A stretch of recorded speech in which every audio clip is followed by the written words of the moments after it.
Assalamualaikum warahmatullahi wabarakatuh. Salam Om Swastiastu, Namo Buddhaya, salam kebajikan. Nah, perkenalkan nama saya Aditya Guswanto Putra. Saya dari Fakultas Hukum, Prodi Hukum, Universitas Bangka Belitung, semester 2.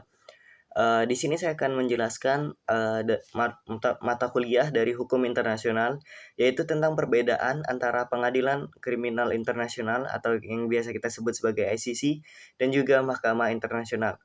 Nah, langsung saja kita ke latar belakang.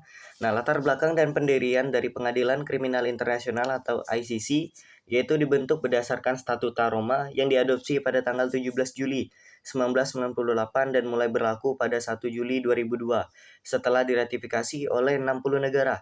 Tujuan dari ICC adalah pengadilan permanen yang bertujuan untuk mengadili individu-individu yang bertanggung jawab atas kejahatan-kejahatan paling serius yang menjadi perhatian internasional, seperti pelanggaran HAM yaitu genosida, kejahatan terhadap kemanusiaan, kejahatan perang, dan kejahatan agresi. Nah, Mahkamah Internasional, lanjut ke Mahkamah Internasional atau biasa disebut sebagai ICJ, yaitu didirikan pada tahun 1945 oleh Piagam Perserikatan Bangsa-Bangsa atau PBB dan mulai beroperasi pada tahun 1946. Tujuan dari ICJ adalah organ peradilan utama PBB yang bertujuan untuk menyelesaikan perselisihan hukum antar negara dan memberikan pendapat penasehat mengenai masalah-masalah hukum internasional yang diajukan oleh Majelis Umum PBB, Dewan Keamanan PBB, atau badan-badan PBB lainnya.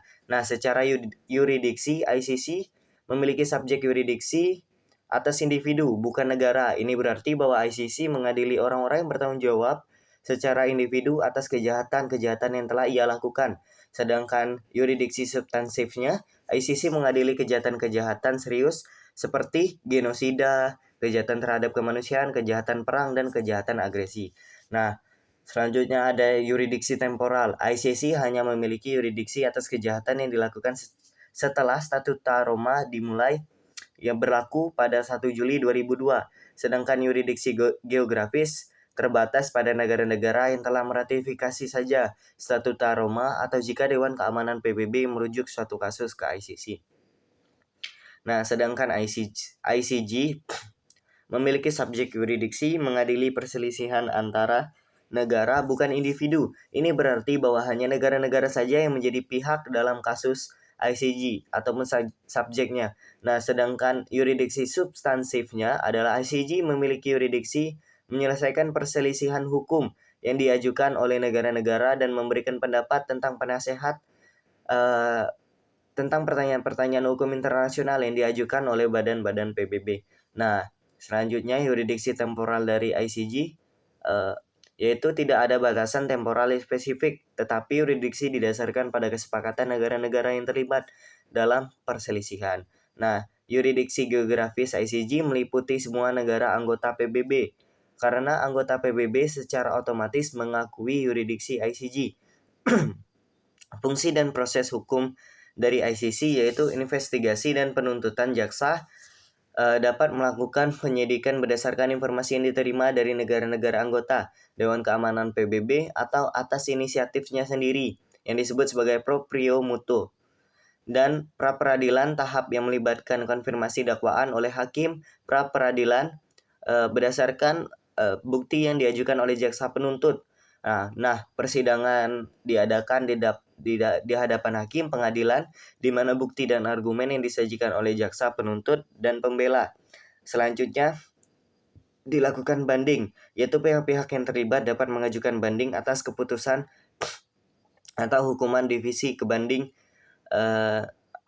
ICC dapat menjatuhkan hukuman penjara, denda, atau perampasan aset terhadap terdakwa yang dinyatakan bersalah. Nah, ICJ yaitu proses penyelesaian sengketa. Negara-negara yang terlibat dalam perselisihan dapat mengajukan kasus ke ICJ untuk penyelesaian. Nah, proses ini melibatkan pengajuan argumen tertulis dan lisan di hadapan hakim ICJ. Nah, pendapat penasehat ICJ dapat memberikan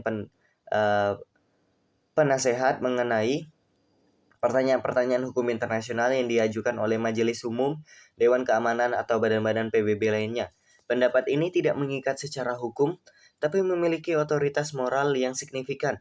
Nah, keputusan ICJ bersifat final dan mengikat negara-negara yang terlibat dalam dalam hal tersebut. Nah, negara-negara yang tidak mematuhi keputusan ICJ dapat dihadapkan pada Dewan Keamanan PBB untuk tindakan lebih lanjut. Nah, struktur organisasi ICC yaitu adalah ada presiden dan wakil presiden yang memimpin pengadilan dan bertanggung jawab atas administrasi ICC, didukung oleh 2 wakil presidennya.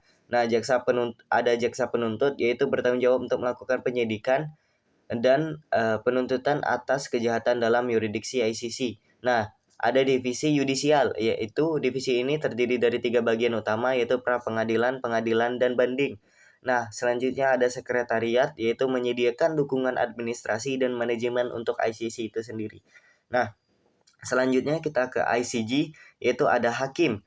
Hakim ICJ terdiri dari 15 hakim yang dipilih oleh Majelis Umum Dewan Keamanan PBB untuk masa jabatan 9 tahun. Hakim dapat dipilih kembali. Nah, presiden dan wakil presiden hakim ICJ memilih presiden dan wakil presiden yang memimpin pengadilan untuk mengarahkan pekerjaan administratif. Nah, sedangkan ada sekretariat yang dipimpin oleh panitera yang bertanggung jawab atas administrasi dan manajemen ICJ, termasuk penyusunan dokumen dan juga dukungan teknis lainnya. Nah, hubungan dengan negara-negara, yaitu ICC, keanggotaannya memiliki 123 negara anggota yang telah meratifikasi Statuta Roma per Mei 2024. Nah, negara-negara anggota ini terikat oleh yurisdiksi ICC yang berkewajiban untuk bekerja sama dalam penegakan hukum ICC. Dan selanjutnya ada yang non-keanggotaan. Beberapa negara besar termasuk Amerika Serikat, Cina, India, dan Rusia bukan anggota ICC. Hal ini menimbulkan tantangan dalam menegakkan yurisdiksi ICC atas warga negara dari negara-negara ini. Dan selanjutnya ada ICJ yang kita bahas, ICJ, yaitu keanggotaannya adalah semua anggota PBB secara otomatis menjadi pihak dalam statuta ICJ mengakui yurisdiksi ICJ. Kerjasama negara-negara anggota PBB diwajibkan untuk mematuhi keputusan ICJ dan memberikan dukungan yang diperlukan untuk pelaksanaan fungsi-fungsi pengadilan.